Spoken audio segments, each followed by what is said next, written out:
Hey everyone, this is Chris, MTGO's Rec Start, and we're looking in at round 2 in this week's Tribal Apocalypse, which is the Commander event. And let me separate all these out. We've got a hot start from the mana ramp deck up here.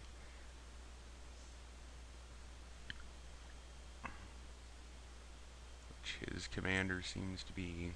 Oh, he's out of the command zone, so... Robin88 is on Sedris Zombies, which was a successful deck from the last Commander Tribal event.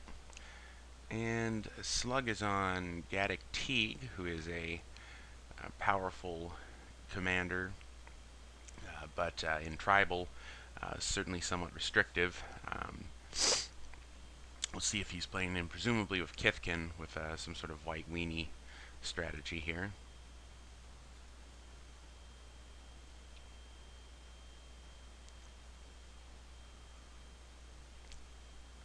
And we've got a Pithy Needle coming down, which we'll be naming...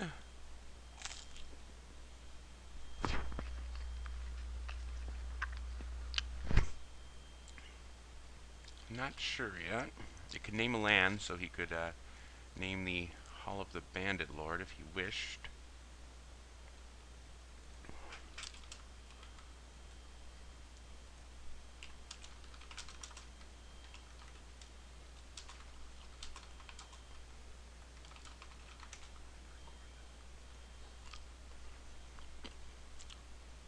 And it will, in fact, name the Hall of the Bandit Lord.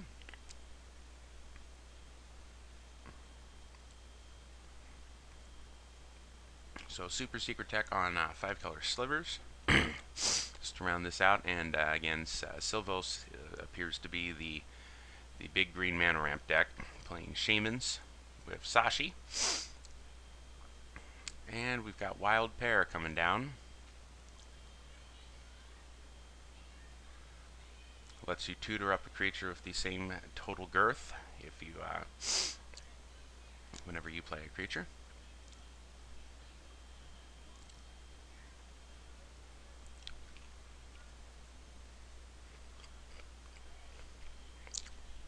Now, when I'm at a commander table, and commander tribal is probably no different here, I usually try to get some idea who the bigger threat is. It's going to be hard to tell in this one because Robin88 is an extremely strong player with a natural singleton deck building style, and so you can expect him to be a pretty solid commander player. And Sedris is a pretty good commander. And any 5-color deck always looks like a threat to me. But big green mana ramp is something I've also found to be fairly dangerous if you let it develop its board unchecked. And Gaddock Teeg is going to be a nightmare for the other 3 decks, potentially, that probably have bigger spells. So it's very hard to identify who sort of has the target on their head just from the way that the matchup is configured.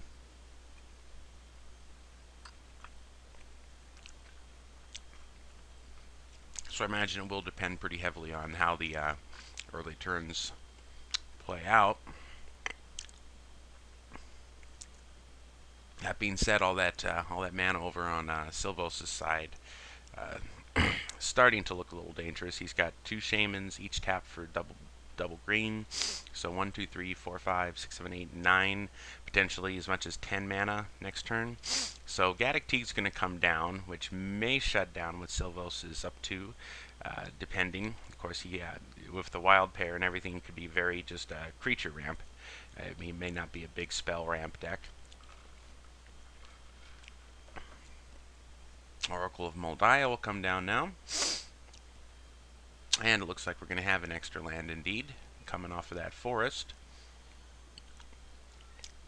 from the top of the library. But he can look for a creature first with a girth of 4.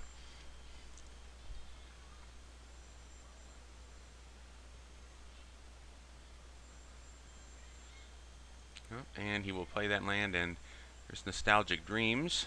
That gets in under Teeg. And Tuco Shaman's going to come down now.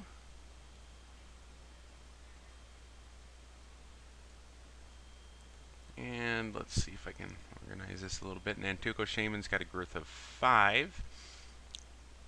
Not apparently. Let's see, what is he doing here? Now we've got a Loaming Shaman, and he's going to. What did he shuffle away? Somebody's graveyard, it appears, and not Robin's. It's one that might have been better saved, I don't know, for Robin's graveyard, but then on the same time, he is getting more mana out of this just by playing it as long as Sachi remains on the board. Very dangerous, turning every shaman into a mana ramp spell. Try to clean this board up just a little bit. I need to make this window a little smaller here. Alright.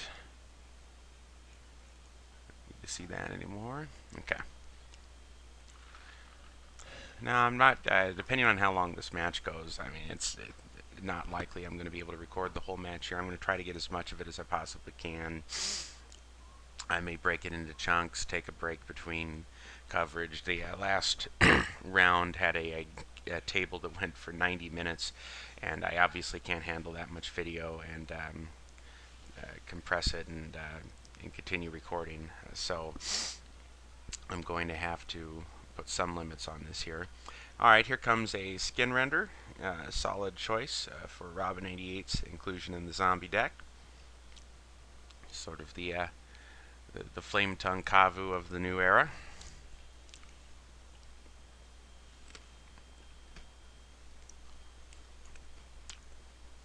And you've caught me eating some French fries, so.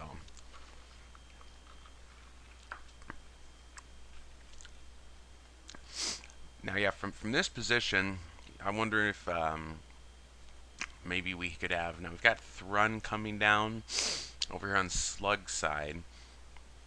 When you see a board get like this, with a lot of crazy stuff potentially going on over there from Silvos, start wondering if somebody's going to pull the trigger on nuking the board. I think the other thing is that with that wild pair out, Silvos is just constantly refilling his hand. I don't know if he has anything big to drop yet, but he's just he's got a formidable board over there, and of course Teeg is out of the way at the moment, so any big X spell, Green Sun Zenith, something like that he might have. What has he done here? He discards a Nurture Initiate with Fauna Shaman, and he's going to find something big and nasty that he can cast. He looks like he's got 1, 2, 3, 4, 5, 6, 7, 8, 9, 10, 11, 12, 13, 14, 15, 16 mana potentially. So he should be able to cast anything in his deck. This is why those green mana ramp decks are a very strong option if you let him get going. If you don't, you know, have some mass land destruction or keep the board in check in other ways, Wrath of God effects, that sort of thing, they can get out of control really quick.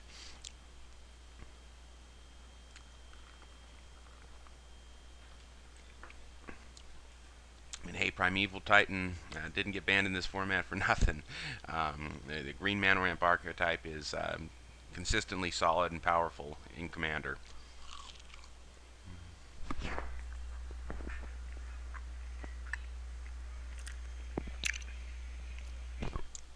Alright, now here's where we're going to get something action now. Fierce Empath comes down now, which is what he searched for with the Fauna Shaman.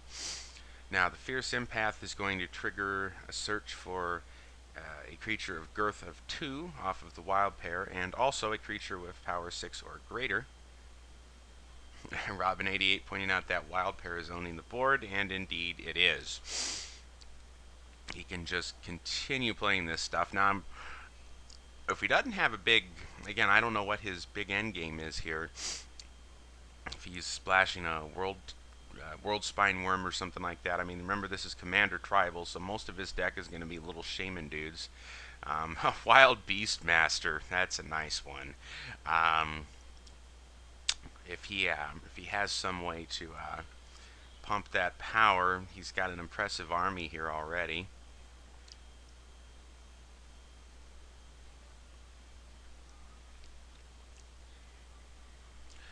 Alright, this is going to be a good place to take a quick break. I'll be back for part 2 in just a moment.